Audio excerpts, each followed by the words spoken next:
Had 9 people sign up, 8 people sign up actually, so I'll wait for a couple minutes to get everybody in. But I will share my screen because I do want to model Pear Deck along with this. So if you want to open up a new tab, go to joinpd.com and the code is OQAXF.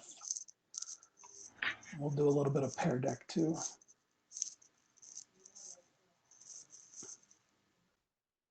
So joinpd.com? Yep.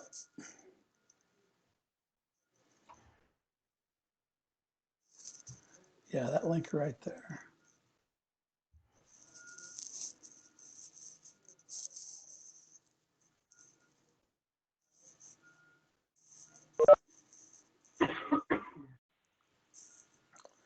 There's Marcy. So is there a code? Sorry, I missed that. Yeah, OQAXF.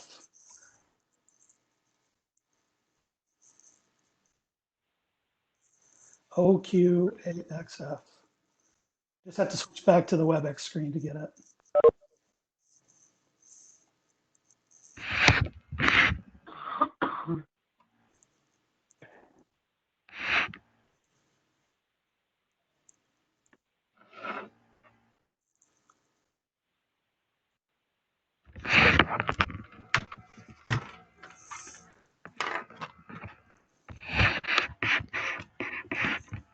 Welcome, Marcy. Can you hear us?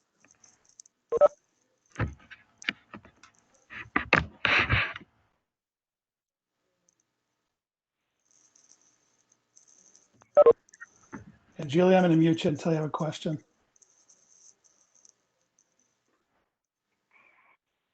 And Shelly, I'll mute everybody. Okay. You there, Marcy? Mic check. Then who is KCSD 2652? Love all these codes you guys are giving me.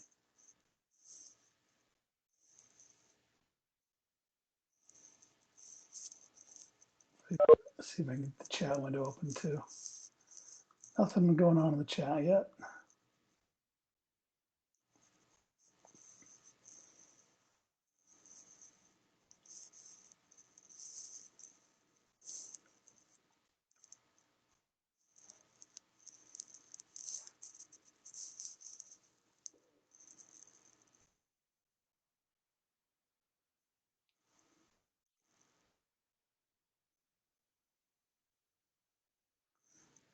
Looks like Marcy has any audio connected yet. Seen her a couple of times yesterday and today. They're coming in.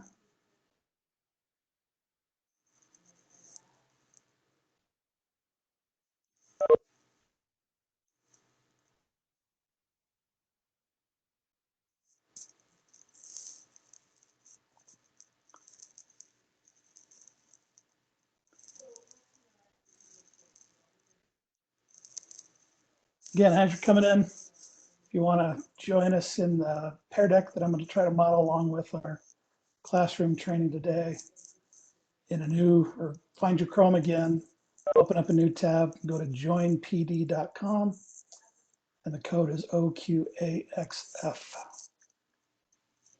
I'll put it in the chat too.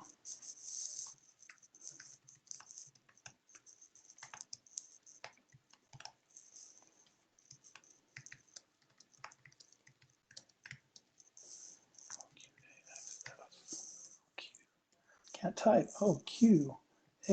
All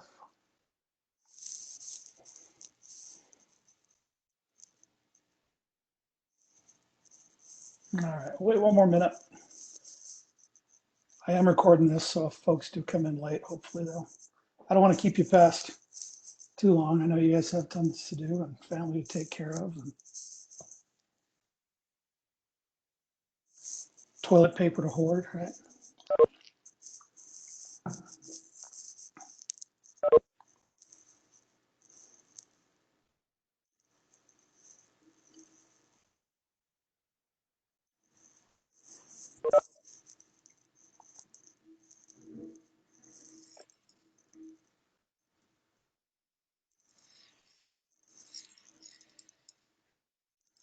Hey, I think we can hear Marcy now.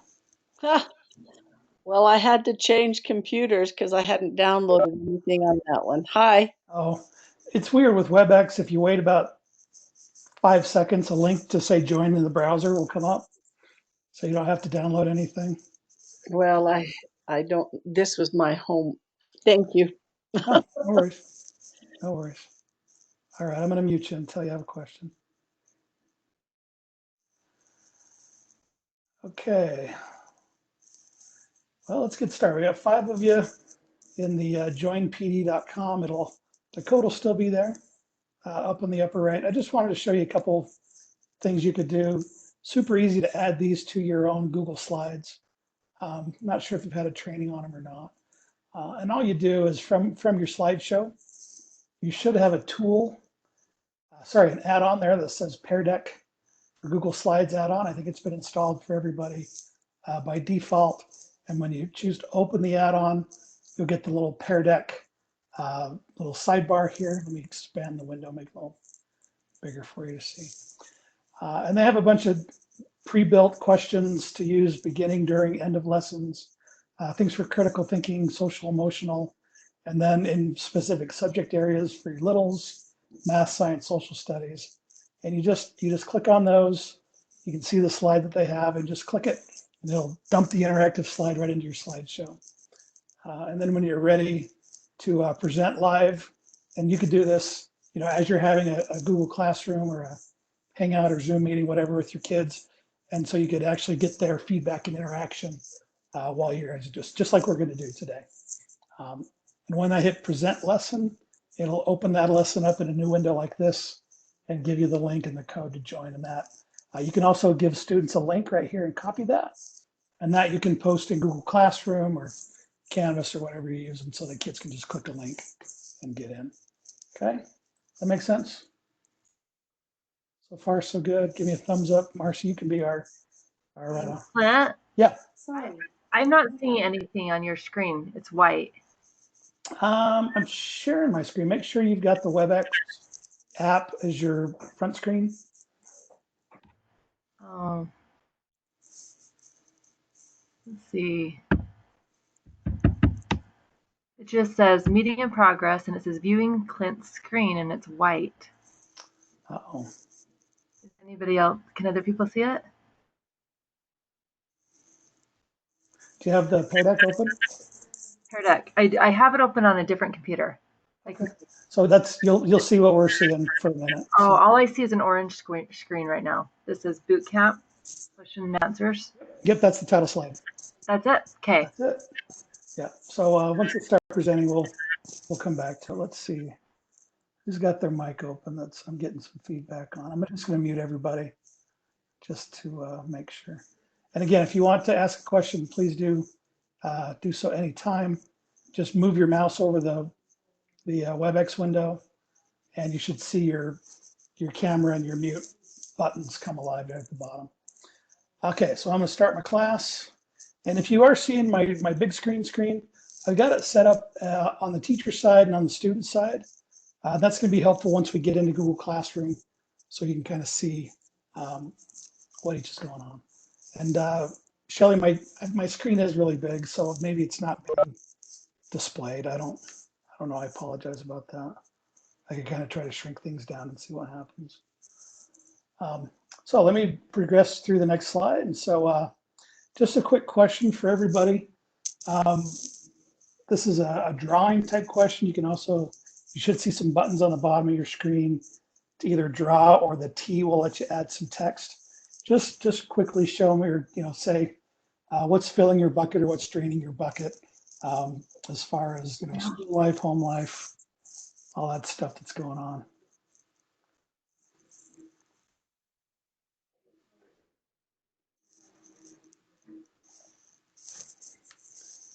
And I can show you what the teacher sees on these. I'm able to show the responses as people are filling it out here. I know it's hard to draw with your mouse, but if you want to use the text tool and type something in, that works well. There we go.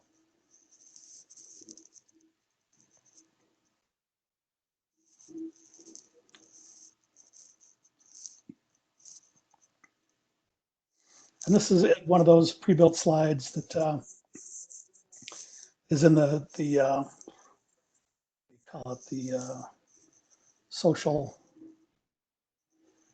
emotional learning they have in there. What's filling your bucket? What's draining your bucket? Managing so many students online. Yep. Working from home is filling the bucket. It is kind of nice to be home. Hopefully it doesn't get too tiring. I was kind of glad to come in the office today just for a little change of pace. And I don't have any kids at home. It's just my wife and I and my dogs are both working. Or my wife and I are working from home. My dogs aren't working from home too much. But they keep us company.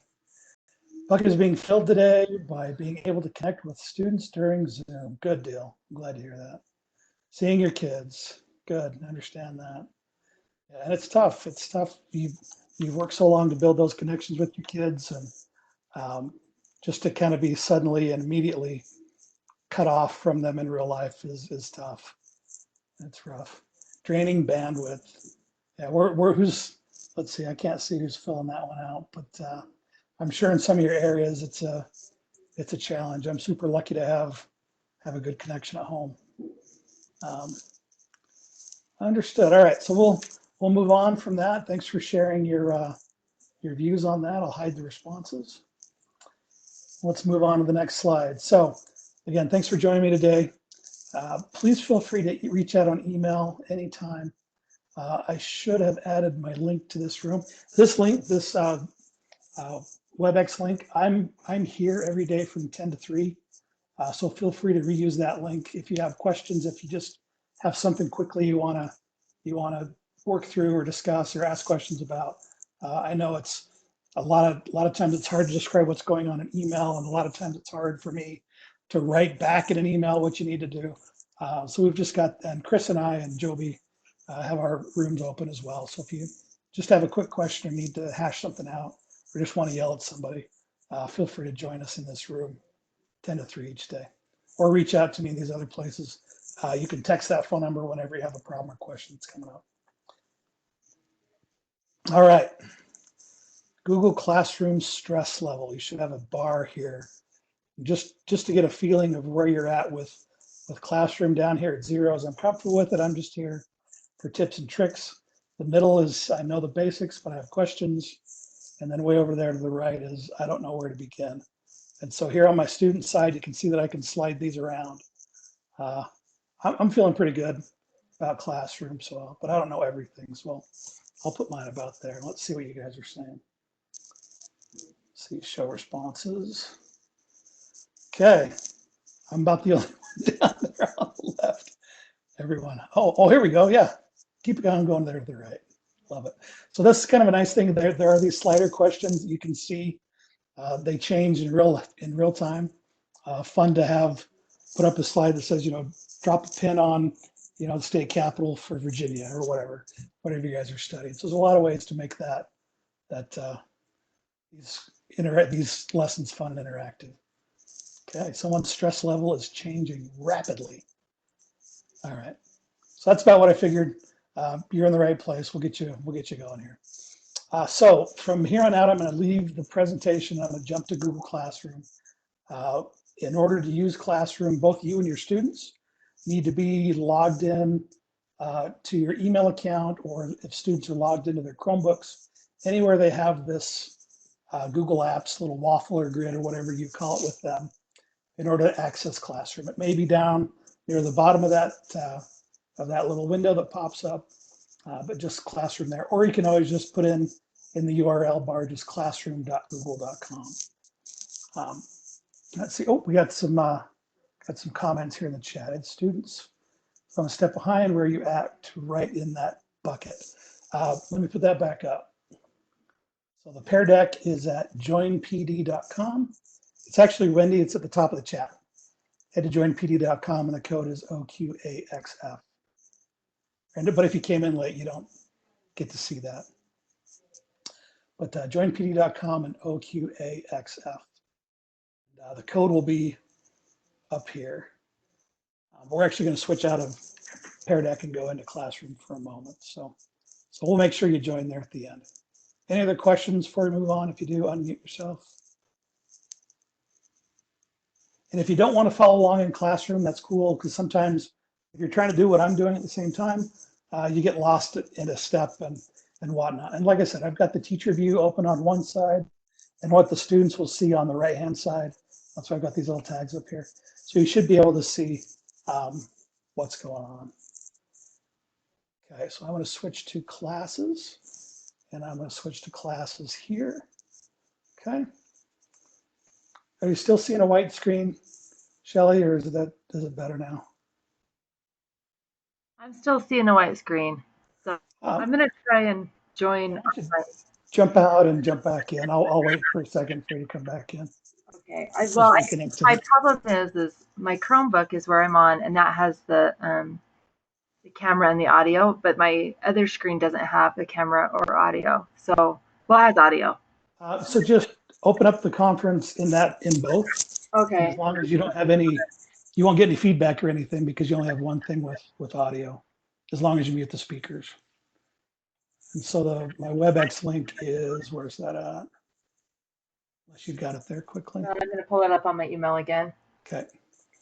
It's uen.webex.com/meet/cstevens, I think. Let's see. Lynn, can you hear me? Yes, I can. While you're waiting for her, why is... Hold on a sec. Should I shut my mic off? No, everybody else needs to shut their mic off if they're not speaking. And I can do that quickly. Okay, I'm seeing everything you're saying, but when we go to your screen, I see nothing but green where you are.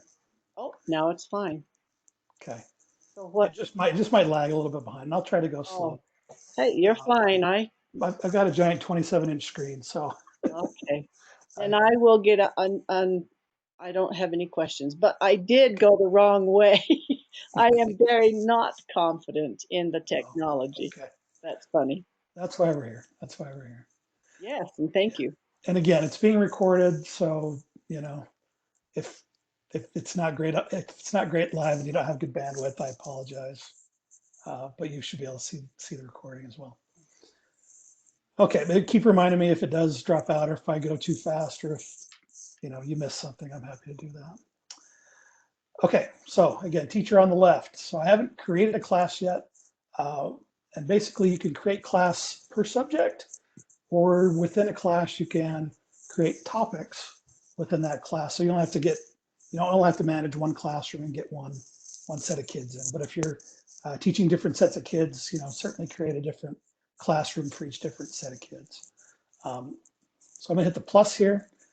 First time students go into Classroom and first time teachers go into Classroom, they'll get a screen that says, are you a teacher or are you a student? Make sure that as a teacher, you choose teacher. And if you're a student, have them click on student. And the difference in that is students can't create their own classes. They can only join other people's classes because you don't want to create a space for them to have conversations that aren't monitored and, that are anonymous kind of things. So I'm going to create a class real quick and we'll call this Kane Classroom Demo. The other stuff is optional if you want to put in the room. And, right now we're all teaching from home. I'll put in home. From there, subjects and sections, that's like period 1, 2, 3, stuff like that. And hit create. And it'll create one of these classroom spaces for you. You can make as many as you want or as few as you want, depending. Again, it's just basically, one classroom for each set of kids that you need to interact with and assign work to. As soon as you create a class, it'll automatically create a class code for you. And so you can send students to Classroom and they can use that classroom code over there, or I'll show you how you can manually enter students. If that's easier for you to just pop their email addresses in, or you can just say, hey, email them out, say this is my class code, head to Classroom and join the class. So over here on the student side, I'm going to hit join class. It'll ask me for my code. And be careful, we learned this with Marcy, with L's and ones and things that look different. If you just copy it and paste it and send it to them, it's the best. So 7R6 XBBY and join. And see the difference here? These are, if I see a little icon of the teacher, that means that's a class that I am a student of. If I don't see the little picture there, that means I'm teaching that class. All right, so now it looks the same on both, except for I have one less tab on the student side as I do on the teacher side. Teacher has a grades tab and students don't see that. Okay, everyone with me so far? Marcy says yes. If I want to change the theme, if I want to make sure it looks cute, looks the way I want it to. I know the look and feel is always important to everybody. Let's do something like a technology one. Here, let's go. Let's make this, that'll be fun. We'll make it a hairdressing class. Got to make sure my coif looks good. And then over here, after a little while, if I refresh the page, that change should come. There we go. Okay, so the stream, the classroom stream, that's kind of where you can communicate with your class, post announcements, general resources kind of thing. You can also choose to have your assignments show up in the stream. The gear, the flower here, whatever you want to call it. There are quite a few little settings in here. You can go back and change the details on the class if you want. Your class code is here. On the stream, you may want to change this depending on use and behavior. Students are just having a free-for-all and just posting things back and forth. You could shut it down so that they can only comment or only post comments on the stream. And this is something you can change if you need to as you go. The nice thing about Classroom is that there's no way for it to be anonymous.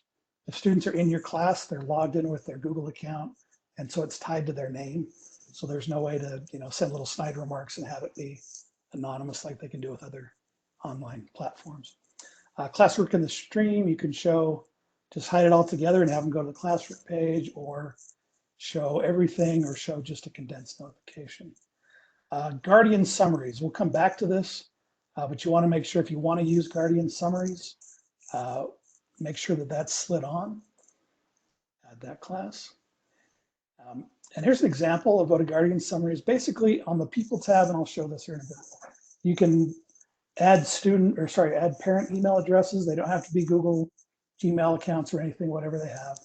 And as you push them out, or as you, or every week, let's see, trying to accept permissions, that's fine. Every week, Google will send out a little summary to the parents and say, okay, from this class, he's missing this. This is coming up due. Here's what happened in the class that week. Just nice little summary, but it only shows their student side of what's going on. If they're in multiple classes, they'll get summaries for each different class. So a nice little way to kind of keep parent communications, make it easier for you to stay, to keep parents in the loop as long as you have their emails. And so that's a Guardian Summary, and I'll show you how to do that. Gradebook, if you want to set up grading and stuff like that, that's cool. I wouldn't worry too much about grades right now, honestly. Just if kids are interacting and doing stuff, they got to get credit for what they're going on. So I'll save those things. And again, that was under the little gear, flower, whatever you want to call it here from the class page. All right, so let's see, Classwork. Let's go to People next. And so you can see here, there's my Clint Stevens student. This is that alter ego over here on the right. And Clint? Yes, please. Marcy has a question. Okay, let's unmute Marcy.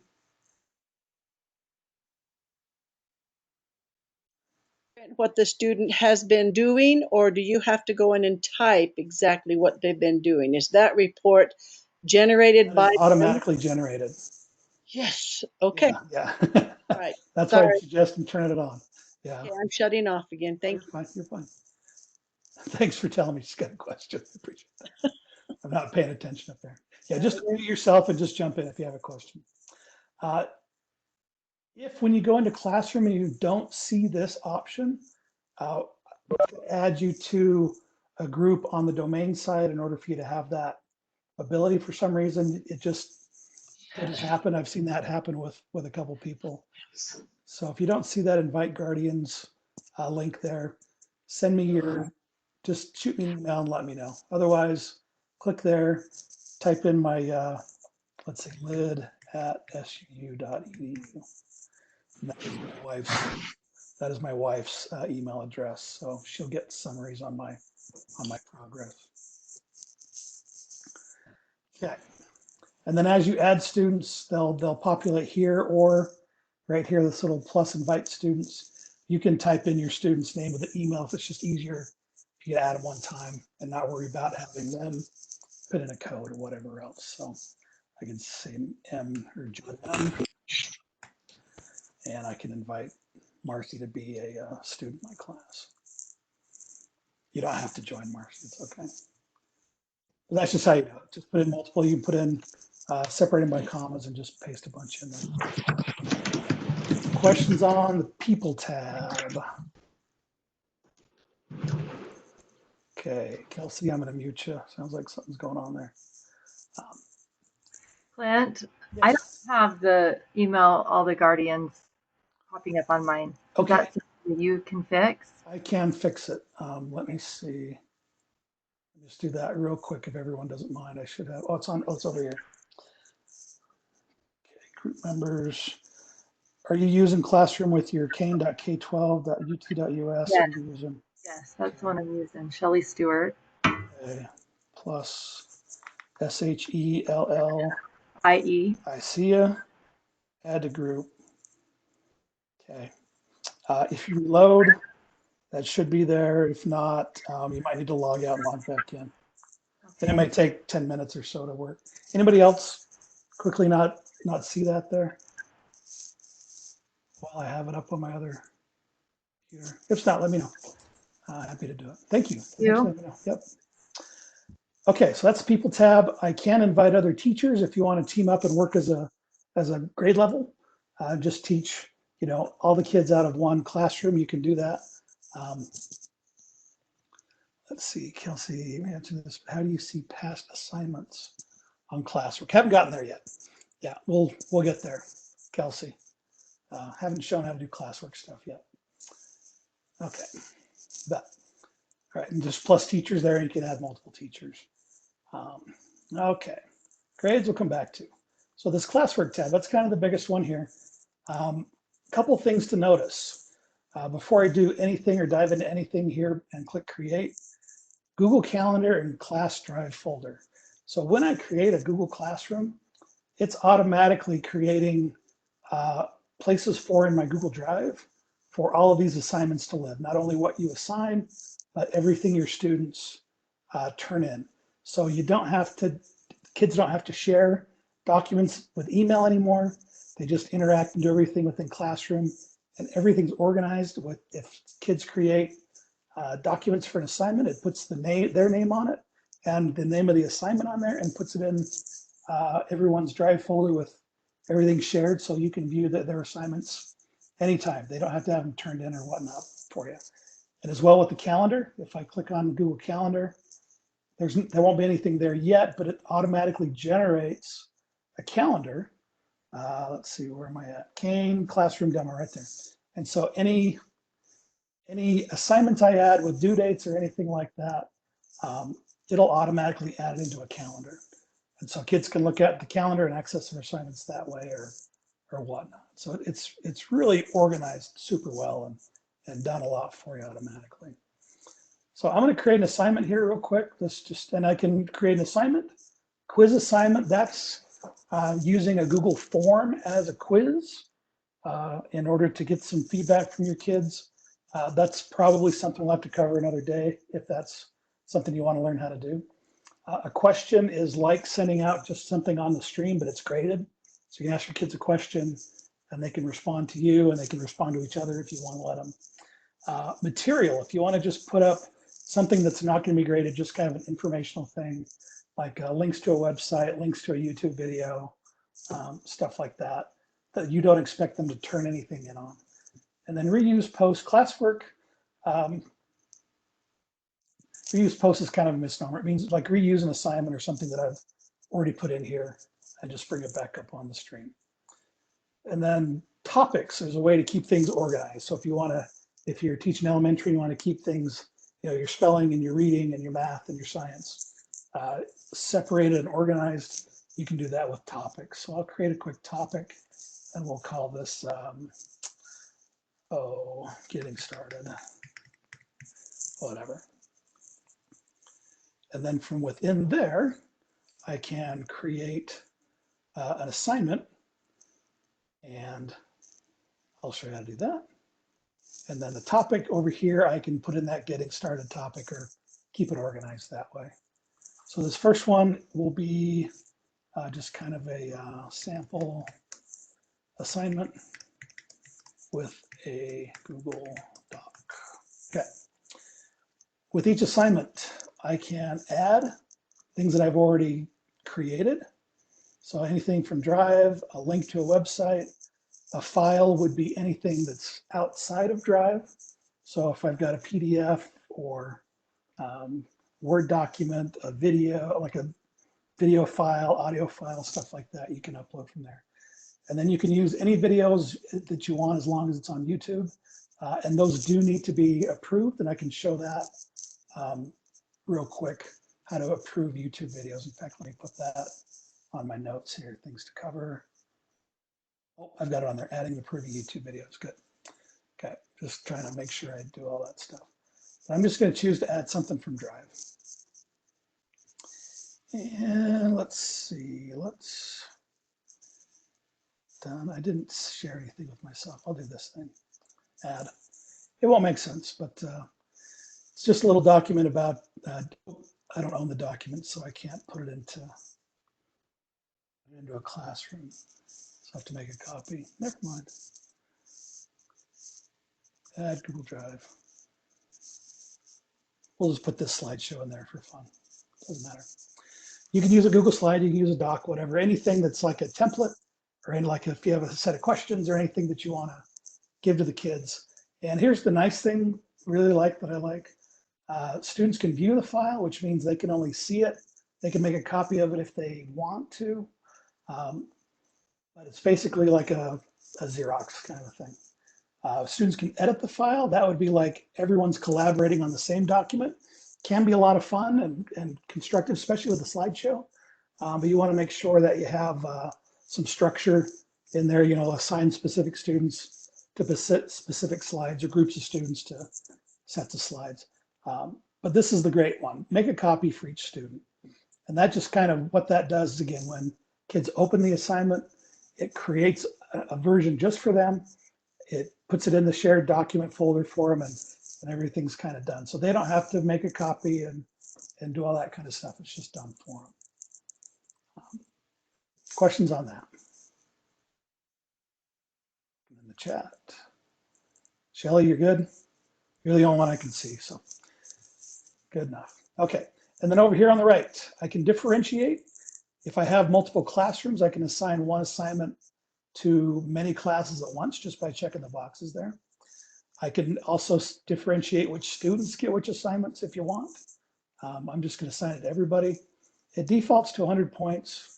That bothers me. 10 or 5 or whatever you want to make it worth, you can do that. Or if it's just ungraded, you can choose ungraded. Let's put a due date in. We'll make this due on Friday. Time is up to you. With doing everything online, it's kind of nice just to make everything due, you know, Friday at 5 or whatever else, just so that, you know, kids have the week to work on everything, and then you can look at it over the weekend or whatever you want to do. But that's up to you. These are new features. If you had a Google Classroom training before, and this is just kind of a refresher, these are brand new things. This rubric, I can generate rubrics and reuse rubrics. Let's just create one real quick. So criterion is attempted assignment. I can put it in description if I want to be specific. We'll give it 1 point for completed and half a point for incomplete, and then 0 points for didn't attempt. Okay. And then you can make these as, specific or whatever as you want. I'm going to save that rubric and then it should be attached, but I'm just going to delete it. And then originality reports, you can do 3 of these. This is a feature I think that's going to be, that either will become or is a premium thing. But if you're having students write papers, you may want to check this originality reports. Yeah, you can do it on 3 assignments per class. And so what it will do is it'll use Google's kind of like plagiarism checking tool and check and give you a report back on, like give you a score on how original each student's work is or not based on, what's available out there online.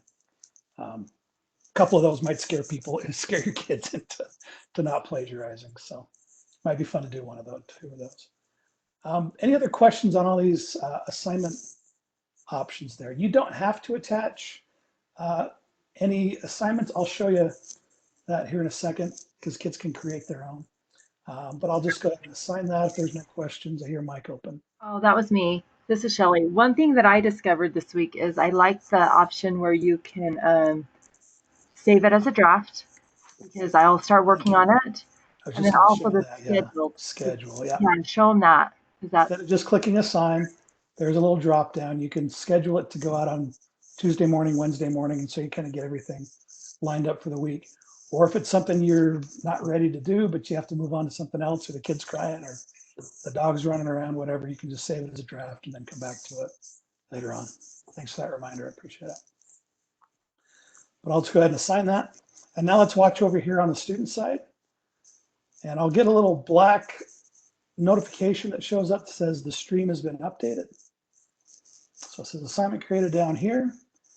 And then I'm waiting. I can also reload the page if I need to, but just know that kids don't have to reload the page in order for new stuff to show up. Just being slow for some reason. There it is. Stream was updated. Here's due tomorrow sample assignment. And I just need to click show. And there we go. Clint Stevens posted new assignment, sample assignment. So this is what the students will see on their side. And this is where this gets very helpful for you as a teacher, because by deed, there's no way to like masquerade or impersonate a student. There's no way for you to see this unless you add yourself as a student to your own class. And you can do that just to make sure, things are going the way you need them to. So as a student opens the assignment, notice how it created Clint Stevens. It put my name in front of it, or it says Clint Stevens student, that's right. So it made a copy of that document for me and put my name on it and put the name of the assignment on there already. Or students can click here to add or create what they need to create to get the assignment done. So you can just put instructions in the assignment and kids can create a new document, or if they've already made something, add it in from a link or a file or drive that way. On this one, since it's a slideshow, I'm just going to open it up. And again, I didn't really have anything prepared. Just to make sure that I did something, I'll add a new slide. I'll say, here's my work. My work. There we go. Okay. And present and share. Okay. So normally with a document, I don't know if you guys are seeing this or not. On a Google document, next to the share button, there'll be a turn in button. And it looks like they don't have that going for slides. But back on the assignment, there's this turn in button that's always going to work. I'll show you the turn in here in a second. So I'm good. I'm going to turn it in. The comments here, if students have a general question about the assignment, like I'm not sure what to do, you can have a discussion there. This private comment only goes to the teacher. So let me say, not sure what we need to do, and send that to my teacher. And then hopefully over here on this assignment, if I open it up, I will get a notification somewhere. If I go to, if I open it up, maybe I need to do that. Nope, that's not what I need to do. Sorry, I haven't used comments too much. Let me go to assigned. There we go. And now there's the comment right there. Not sure what I need to do. So down here I can say, sorry, details were vague. I'll fix it and reply back to that student. And so again, that's a private conversation that doesn't go out to everybody else. The class comment, this would show up in the stream. Okay, I'll turn it in. It'll say, are you sure you want to do that? And you can see Clint Stevens student. And so it's my name and then the name of the document or the name of the assignment, and then I'll turn it in. And now over here, it should switch from assigned to turned in. If I go back to instructions, let's see, student work. There we go. So now it shows as turned in, or if I go back to my class page, I can see 1 turned in, 0 signed. And so it'll let me know how many kids actually have it turned in or not. And I can send out reminders to those who it's assigned to and haven't turned it in. Send them an email, whatever else like that. Okay, so far so good.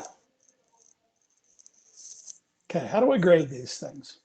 So once they've been turned in, if I click on one of the assignments, so I'll click on this one that Clint Stevens student has opened.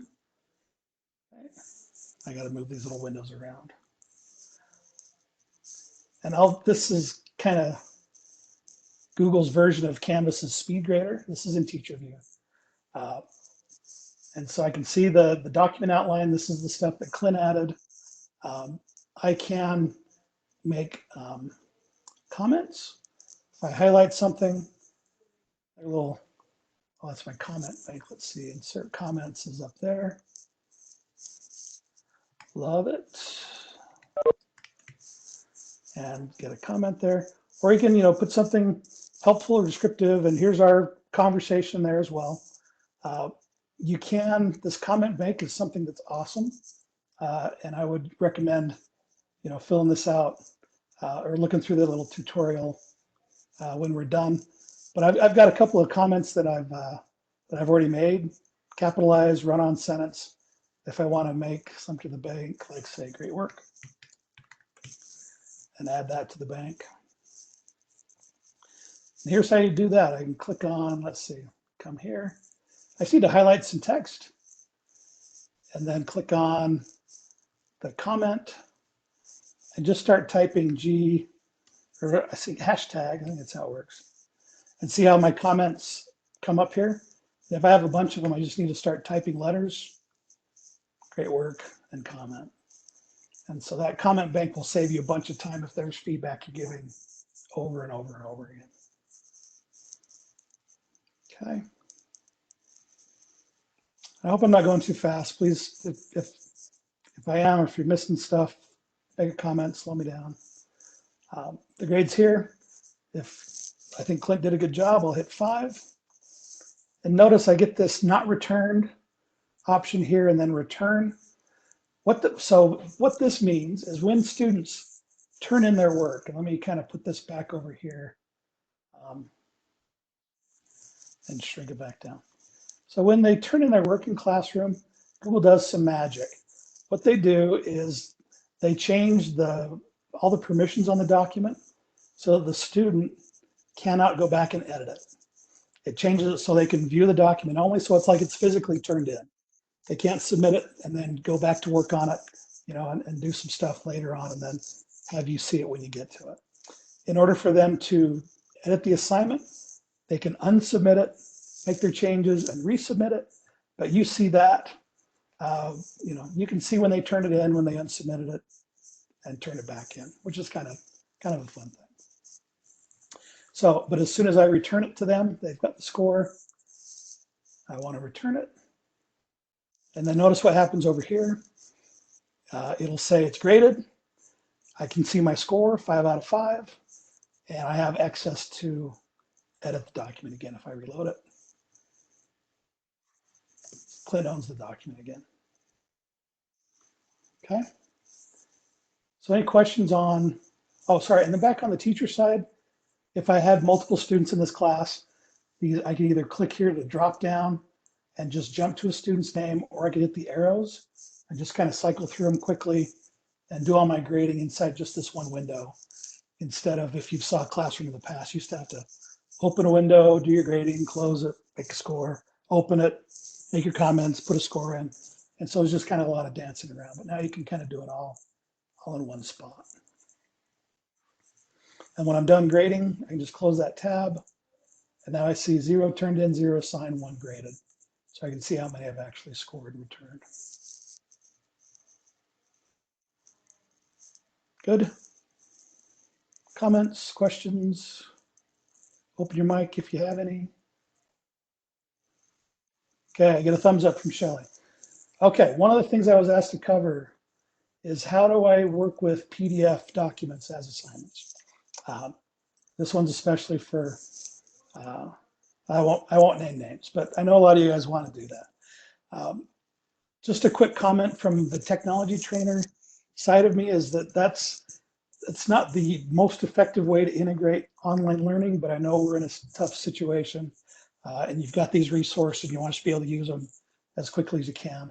Let me do something really fast. Sammer image. There's a little framework that we teach in our online classes called Sammer. And what it stands for is it's called for substitution, augmentation. Let me make this bigger if I can. Substitution, augmentation, modification, and redefinition. So technology allows us to do awesome things with technology. But there's kind of the S and the A level where substitution, it's a direct substitute. So instead of, writing a paper, they're typing a Google document. And there's nothing bad with that, but just as you do these online assignments, try to think how you could modify it so that kids are doing things that they could only do with technology and be kind of in a transformational kind of thing. So augmentation, the tool acts as a substitute, but there's a functional improvement. So like if you have students work together on a slideshow, instead of just working alone in their groups, they can collaborate together and work on that. Modification will allow them to have some significant redesign. Like if kids start writing, websites and posting things online. I won't spend a ton of time on it, but just if you want to keep kids engaged and things like that, try to build some things that are more engaging than just a worksheet. So I'm off my soapbox. Again, I know you guys are just surviving. I just kind of wanted to put a plug out there for effective use of these tools. So I'm going to go back and make another assignment. Go back to demo and to my classwork. And so now I'm going to do a new assignment. I have a question. Please. How about making PowerPoints? Absolutely. Yeah, especially if they're making a Google slideshow, especially if you make it so that they can team up and work together on it instead of just one person doing, all the topics. If they can kind of collaborate together and have some, give them some say in what and how they're presenting it, or, if it's a slideshow assignment, maybe they want to do a podcast or a video, or, allow them to choose how they complete the assignment. If they have some choice and voice in how they can do their work, it's hugely engaging, and it'll help, and they can get more creative and do some more of those 21st century skills that we're trying to get to. Thank you. You bet. Okay, One more question. please. How would you put that into Turnitin? So that would they would go and create a slideshow, or you could create a template for that group. Okay. And then they'd make a copy of it and they'd work together and they would just each submit it. Is this source powerful enough to take stuff like that and download it? No. Okay. Sure. Yeah. Okay. Yeah, these Google Docs take up hardly any memory and stuff because everything that comes in is all just online resources. Text is cheap. If you put in a video, it's just pulling in a video from YouTube. There's really not a ton of data, unless they're doing a ton of photos, but it's still, Okay. in your educational account, you and your students, You have unlimited storage in your Google Drive. Okay, So yeah, don't worry about space. Yeah, don't worry thank about you. space. Absolutely. Got it. Okay, tell me about the rubric. This one's going to be a PDF assignment. PDF assignment. Okay, please. Let's see. Either create a doc and answer the questions, or use Kami, and that's this extension. This every student has the Kami extension, which allows them to work on PDFs right from within Chrome. And I'll show you how to do that. Or use Kami to annotate. That might be too big of a word, but you guys know what it means. And add your answers right to the document. Okay. And so I'm going to add this nice file in Drive that Marcy shared with me. Measure it. Add. Now what I'm going to do is on this one, I'm going to just make a copy for each student. And that way they all have their own copy and they don't have to, they have less dancing they have to do. There's a few extra steps in using a PDF, but this will kind of make it easier. You don't need to do anything to the document beforehand. They can't really, I know Marcy's been struggling with this. You don't have to take it into Acrobat Pro and put in the fields and stuff like that because it doesn't work on a Chromebook. They've got to have Acrobat Reader, like the program, in order to fill stuff in. You can't fill it in Chrome. So this is how you have to get at it. So I'm going to make this worth 10 points again. Go into all students. We'll put this on the getting started. Due date Friday. I will give them till Monday to do this one. I'm feeling generous. And assign it. Okay, I'm back on the student side. I won't see anything because I'm not in the stream. I'm still in this assignment. So we just jump back here to classroom demo. I should get that notification once it's created that there's a new assignment. There it is. So show. And so now here's my PDF assignment. There's two ways they can do it.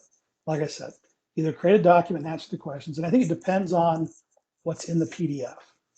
And so for this one that you shared with me, Marcy, where all they're kind of filling in is just some answers to questions, I could say they would easily just make a document and say one blank, blah, blah, and do that stuff. But I'll show you how to do both ways, okay? So I'm just gonna open up the document and I'll pretend like I've opened the document in this window. And now over here, I'm just gonna create a new document for the assignment.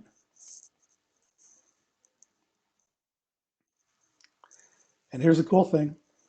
It's already put my name and the name of the assignment up here.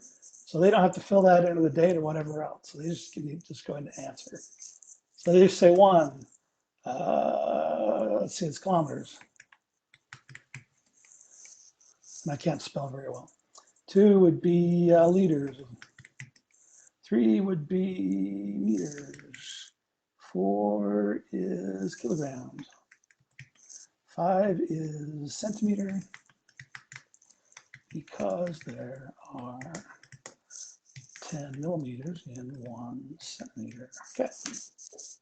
Did you agree with those answers? Is that good stuff there, Marcy? Okay. And they don't really need to do anything else because I can see that they read it. I got the answers. And so now I've got that turn in button. Okay, so turn in that way, it actually opens up another tab and takes me back to Classroom and says, hey, you're ready to turn these two assignments. I'll attach both because this is the one that I had Classroom automatically generate. This is the one that I created to go along with it. And you'll see both in the grader once you do that. So actually, I didn't want to turn that in, but that's okay. I can unsubmit it.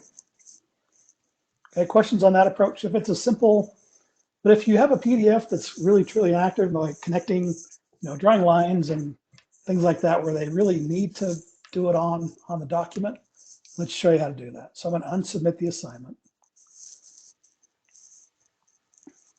And so this is what Marcy's been waiting for. So I'm going to open up the document.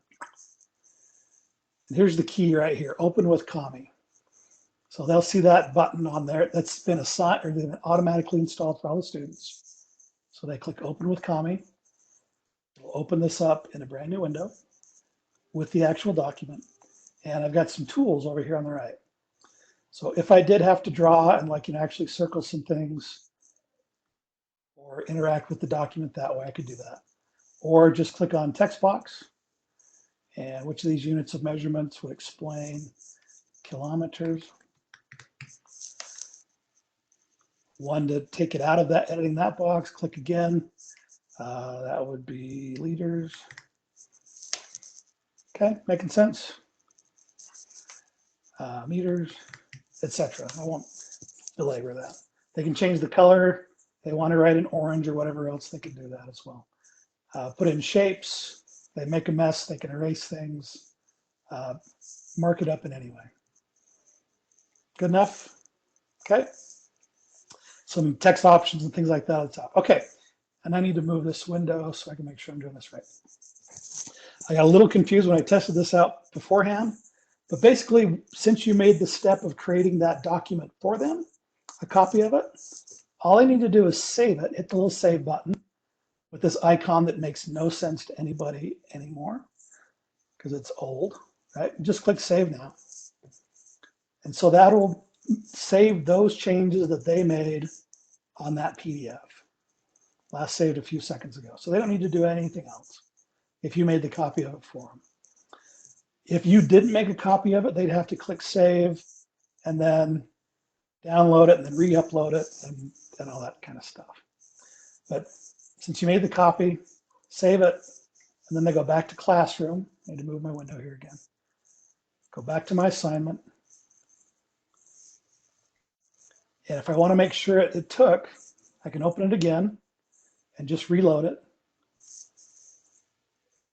Now this time, oops, cancel.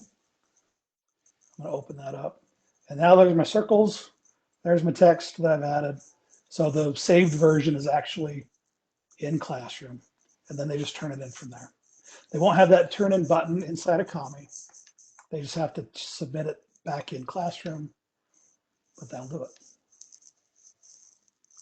Okay, and then let's show it on the teacher side. I'll come back here on the teacher side, and I've got one turned in. Gonna open up Clint's attachment there. There they are. I can see circled that. I can see his text. I can still make comments. There is a commenting option here. So add a comment. What is this? Highlight an area to comment on. So I'll circle 4 and 5 and say, why not these? And they'll see that comment within the document. And I can still use the comment bank.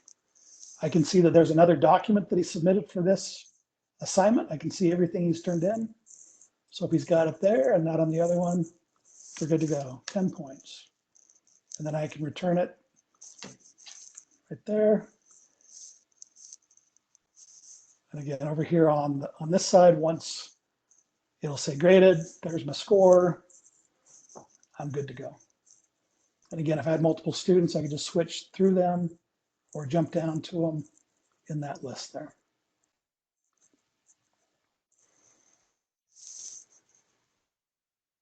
Yay, good stuff, that work? Not too many steps for you or the kids? Okay, good deal. So let's see, let me make sure. Hangouts, any other questions on using PDFs before I leave that? I don't see anything in the chat. Anyone have anything? Got some people still with us. I'll try to be quick. I know I've kept you. Oh, not a problem. I want to make sure I cover all this. And if you have to leave, that's cool. I'm going to email out this the recording to everybody so you have it. Yes, ma'am. Okay, I'm wondering if you could show us how to send those reports out to the parents again. They go automatically, but what you can do. So it will automatically go out every week. It'll go out once a week, or you can go to people and then just click email all guardians and it'll create. Actually, no, it'll just let you send an email to everybody, but the summaries go out automatically once a week. Oh, they do now. Yeah. Okay. Yeah. And then I noticed it did upload a lot of the Guardians emails, but some it said invite. Do they not have those emails? Is it uploading from SIS or from our, where's that uploading from? It'll just send them an invite to the class. Okay. And they have to accept it? Yeah. Okay. Yeah, they'll get an email that says, hey, Ms. Stewart wants to let you be able to see student summaries for a class. So, okay, good. Okay, so what was my next thing I wanted to show? Oh yeah, calendar events, Hangouts. So the best way you can, here's one way to do it, is in your, wherever you have, again, the waffle icon, Meet is what they're calling Hangouts. Hangouts is just chat. The video conferencing part is called Meet. And so you can go to Meet and just say start a meeting or schedule one. Give it a nickname and that'll give you a link for it. But what I like to do, and I guess I'll finish showing this. So this will be Kane Classroom demo, whatever, continue. And yeah. First time you go in, you have to allow it. And I don't know if this will break anything because I've got 2 meetings going on at once. Join the meeting. Let's see, but this is the link. It just creates a, let me zoom in on that. I can't zoom in. It'll just zoom in for me. It'll just make meet.google.com/ a 9-10 letter code, and that you can send out to everybody. When you're in the meeting, there we go. So Kane Classroom demo, copy the joining info, and you can email it out to people. Okay, but what I like to do is, are questions on that? Does that make sense? This is similar to Zoom. It's Zoom, but it's built into Google. Great. Kids can use it. Yeah. Thank you. Yep. And I'm going to end this meeting because what is nice is since, again, Classroom makes that calendar for me. Clint, can you My go back Classroom. and show me where that was at that you did that? In the app grid, it's Meet. Anywhere you have the Google Apps icon, Okay. it's Meet. Or you can just type in meet.google.com. MEET, not MEAT. But Okay. Thank you. no worries. Well, where did I see? Let's see, Classwork. Yes. But on the Classwork page, see this Google Calendar link? Remember it automatically creates a calendar. And now that I've done that, you should see at midnight some assignments that are due. It's at the right at the bottom of my screen. I shouldn't have made them do at midnight, huh? And then for next week, that assignment due on Monday night, see PDF assignment due there. And there's a link back to Classroom to open up the assignment. So the classrooms are really, or the calendars are a really good way to do this. But here's the cool thing. Let's say 8 a.m. on Monday morning, I want to have a meeting with my kids. So I could click here to add a new event, make sure that I'm on the right Kane Classroom demo, the name of your class. We can call this Monday morning check-in. Okay. And it'll be on everyone's calendar. Do you have to add everybody? Maybe this is where I might be going wrong, but if it's on the calendar, it should be there for everybody. We'll check. But this link here that says add conferencing, just click that and it'll create a unique Google Meet link for that day or for that location. So I'm going to say save and let's make sure that students can get to it. Okay. So on this side, if I go back to home and I go to classwork, but you can also, this is what you probably should do. Got it. If I go to calendar here, and on Monday morning, can you tell I haven't opened up my calendar yet on this side? I have windows in the way. Got it. Thank you. So Monday morning, there's the meeting. There's the link. But what I would do, so kids can see it in the calendar, but they might not go to know to check in calendar. So what you can do, I can just copy the code here. Copy code, either side. You can copy the code from either place. And then in your classroom, I just switch back to classroom and I'll just make an announcement here. So I'm going to share something with my class. Be sure to join our Monday morning meeting.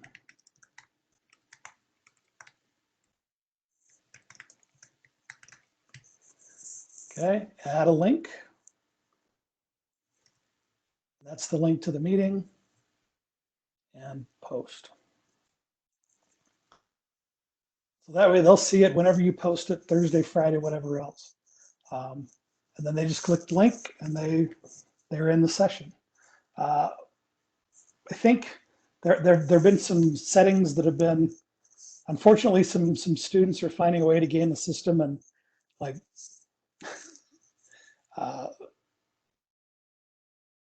going back to the meeting link after class and having those conversations and whatnot. But I think there's some settings in place that Travis knows that so that once the presenter is not in the room or whoever created the event, the meeting can't be joined. Hopefully there's no malfeasance or tomfoolery or stuff like that. But that's one thing that can happen is if you just put the link out there, especially if you post a link to the meeting like on your website, then anybody can jump in. But if you just share it with your classroom within the class, it shouldn't get out to anybody else and you won't have strange people joining in. So questions on Hangouts meeting and stuff like that? Okay, Marcy says no, so I must be good to go. YouTube. Okay, so you can add in YouTube videos and share something. I'm going to go straight to YouTube, and I can search for things, or if I have the link for a video, I can paste it in there. I'll just search out my own channel and see if anything comes up. My teacher code of conduct, my famous video that I have for there. And so now I will say, make sure you watch and post that. So I'm curious to see what happens here. So on the student side, I go back to my demo. There's the link for the meeting.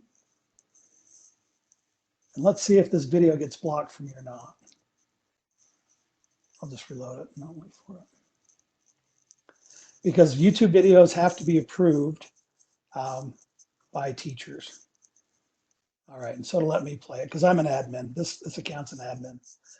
But if it doesn't, if students get a message that it's blocked, and this is something you have to do from your Kane mail side, you can't do it with your Kane K-12 account, is that you need to go to YouTube.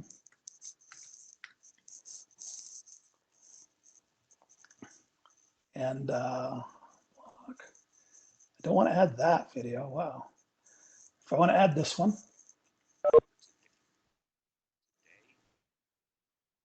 pause that. You'll notice right here, video not approved for canemail.org. You as a teacher should have the ability to approve whatever videos you wanted to use inside a classroom. But you've got to approve it. Otherwise, kids won't be able to see it. And so if I click approve, video approved for Kmail, and that'll approve it for anybody in the whole domain. But that's something you have to do inside of that account. And so real quick, if you're having issues kind of changing back and forth between accounts, you click here. Anywhere you have your little account link or an email with the Kane address, you can add your other account, add your Kane Mail account. You've got to have a Kane Mail account. Get that from Travis. Just add it there, and then once you're logged in there, you should be able to go to YouTube and approve videos and switch that way. There's also the ability in Chrome to change this people button. You can see I have a few different alter identities, but you can add a person and add that Kane Mail account, and then just have two different browser windows with two different logins, so you don't have to be logging in and out everywhere and get confused. It's a little bit of management, but if you want to use YouTube videos, they've got to be approved. Questions on that? Anybody? Okay. Guardian Summaries we've covered. Any other kind of open questions you might have?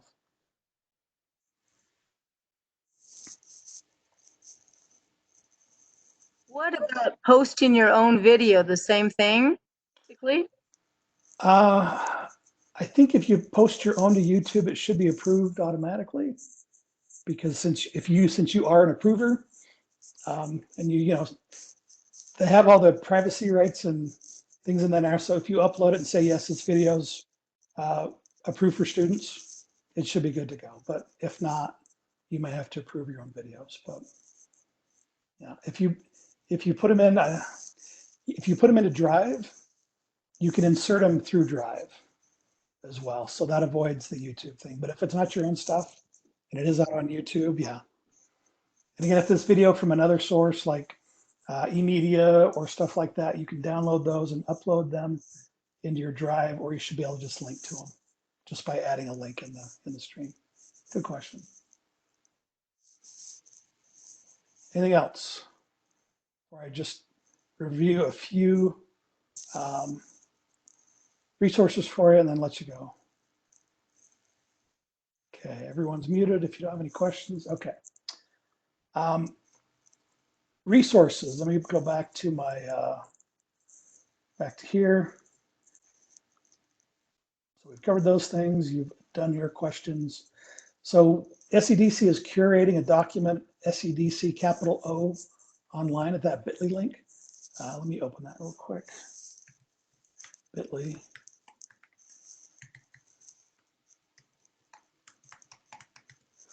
And this is just a Google document we're kind of keeping track of, and I will post the recording here. Training I did about a week ago is there as well. View document outline. Oh, it was there. I wasn't seeing it. There we go. But we're just kind of posting relevant things. If you have questions about Google or Canvas, I've got these links here about classroom video tutorials, how to do Hangouts and things like that, like how to use Kami, how to use Pear Deck, screencasting things, just some quick little resources that'll help you with this online learning adventure. We're trying to keep this to a minimum, and because I'm sure you've all had a zillion emails in the past 2 weeks on, hey, this is free and use this and use this. We're trying to just curate this and share the best of the best and what our region is using within that document. So please feel free to do that. All of our meeting links are up here at the top as well.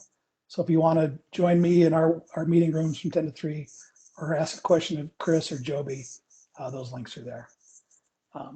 Back here, some of the highlights from there.